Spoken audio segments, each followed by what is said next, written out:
எதுவுமே நமக்கு துணையாய் நிற்காது. அதை ஒரு தேவனுடைய பிள்ளை ஆணித்தரமா அறிஞ்சு வச்சுக்கணும். நம்முடைய பணம் சில நேரத்தில் நமக்கு துணையா நிற்க முடியாது. நம்முடைய வேலை நமக்கு ஹெல்ப் பண்ணும் அப்படின்னு நினைப்போம். இல்ல, நம்முடைய வேலை நமக்கு துணையாய் நிற்க முடியாது. நம்முடைய படிப்பு நமக்கு துணையா நிற்கும்னு நினைப்போம். நம்முடைய படிப்பு நமக்கு துணையாய் நிற்க முடியாது.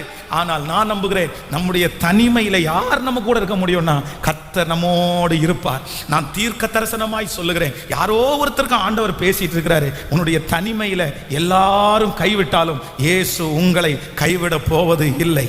இதுவரையிலும் கர்த்தர் கைவிடல. இதுவரையிலும் எத்தனையோ சூழ்நிலையில நீங்க தனிமையா நிற்கும் போது உங்களுக்காக இயேசு பேசினார்.